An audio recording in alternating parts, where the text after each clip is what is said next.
Okay. అంటే ఇప్పుడు మీ దగ్గర జాయిన్ అవ్వాలంటే వాళ్ళు ఎలాంటి ఇది ఉండాలి? అంటే ఏజ్ లిమిట్ ఉంటుందా? ఏ ఏజ్ తర్వాత జాయిన్ అవ్వాలి? Health issues, health track record చూస్తారా? కొంతమంది సివియర్ హెల్త్ ఇష్యూస్ ఉంటాయి. వాళ్ళకి 24 అవర్స్ నర్స్ అవసరం ఉంటుంది. ఫస్ట్ వాళ్ళకి మంచి కేర్ కావాలనుకుంటారు. తప్పకుండా అండి. మా దగ్గర 40 మంది నర్సుల్ని అపాయింట్ చేస్తూ ఉన్నాము. అండ్ అంతేకాకుండా కేర్ టేకర్ ప్రతి రూమ్లో ఇద్దరు ఉంటారండి. ఇద్దరిని పెడతా ఉన్నాం. ఇద్దరికి కేర్ టేకర్ ఉంటారు. ఇద్దరు కేర్ టేకర్స్ ఉంటారు. 10 అవర్స్ డ్యూటీ ఒక్కొక్కరికి. అంటే వాళ్ళని చూసుకోవడానికి ఇంకేం పని లేదు. మళ్ళీ అంతేకాకుండా ఈ టైంకి మెడిసిన్స్ వేసుకోవాలన్నది వాళ్ళకి అలారం. ఇద్దరు ఉంటారు. ఇద్దరు కేర్ టేకర్స్ ఉంటారా? ఇద్దరు కేర్ టేకర్ అంటే 10 అవర్స్ డ్యూటీ, 24 అవర్స్ ఉంటుంది కదా. 24 గంటలలో ఒక అబ్బాయి ఒక అతను 10 అవర్స్ ఉంటాడు. మళ్ళీ నెక్స్ట్ 10 అవర్స్ 20 అవర్స్ 4 అవర్స్ ఇద్దరిని చూసుకుంటాడు. ఇద్దరు ఉంటారు అన్నట్టు. ఆ ఒకతను ఇట్లా డ్యూటీ మారుతూ ఉంటారు కదా, అదొకటి. తర్వాత ఏమైనా సరే ఇప్పుడు మెడికల్ ఇప్పుడు అడ్వాన్స్ టెక్నాలజీ వచ్చిందండి. మేము వాళ్ళకి ఒక డివైజ్ ఇస్తూ ఉన్నాము. ఆ డివైజ్ వచ్చేసి రింగ్ ఇస్తూ ఉన్నాం డివైజ్. అది వచ్చేసి BP, sugar, heart attack everything monitor. It's 24 hours monitoring ఉంటుంది. అది మా అడ్మినిస్ట్రేషన్ రూమ్కి లింక్ పెడతా ఉన్నాం. ప్రతి రూమ్లో వైఫై అండ్ టీవీ ఉంటుంది. వాష్రూమ్లు కూడా ఇంపార్టెంట్ ఏంటంటే వాష్రూమ్లు వేరు ఎవరి వాళ్ళకి వాష్రూమ్స్.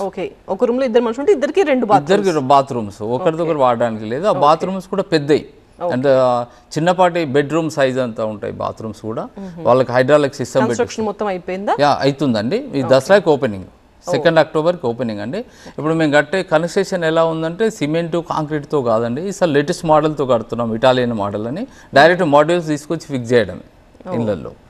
పైన రూఫింగ్ వచ్చేసి లేటెస్ట్ మోడల్ చేపిస్తూ ఉన్నాం. పైన వుడ్ వస్తుంది దానికి మ్యాక్సిమం ఒక 45 డేస్లో మొత్తం కంప్లీట్ అవుతున్నాయండి.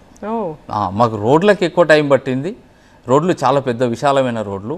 వాటికి చెరువు కూడా 4.5 ఎకరాల చెరువు తవ్వుతూ ఉన్నాము. ఆల్మోస్ట్ 90% చెరువు కూడా అయిపోయింది. ఇప్పుడు ప్లాంటేషన్ జరుగుతుంది. చెట్లు పెడతా ఉన్నాం. 40% ఆల్రెడీ పెట్టేశారు ఇప్పటికే. అండ్ బ్యాలెన్స్ ఇంకా 60% మేబీ జూలై 31 వరకు డెడ్ లైన్ పెట్టుకున్నాం. 31 లోపు ఇవన్నీ అయిపోవాలా. ఈవెన్ బ్యాలెన్స్ చెరువు అయిపోతుంది అండ్ చెట్లు పెట్టడం. ఇట్లా ఇంత పెద్ద ఎత్తున చేయాలి అన్న ఆలోచన మీకు ఎలా వచ్చింది? ఏదైనా ఫారెన్ కంట్రీలో చూసి వచ్చారా? నాకు తెలిసి ఇలాంటివి నేను ఎప్పుడు ఫస్ట్ టైం వింటున్నాను. అవునండి. ఇక్కడ ఒకటండి, ఎక్కడైనా చూసారా ఇలాంటివి రన్ అవుతున్నాయి ఆల్రెడీ? ఎక్కడ లేదండి, వేరే కంట్రీలో కానీ ఎక్కడ లేదు. అంటే నేను చాలా కంట్రీస్ తిరిగాను, ప్రాక్టికల్గా ఇవన్నీ చూసాను.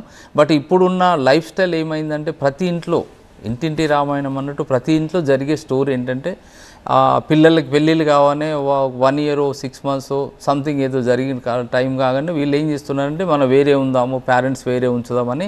ఇక్కడ సమాజం అట్లా తయారైంది. ఎవరినో ఉద్దేశించింది కాదు, తప్పు పట్టలేదు. లైఫ్ స్టైల్ అలా మారేసరికి పిల్లలు వేరే ఉంటున్నారు, పేరెంట్స్ వేరే ఉంటున్నారు.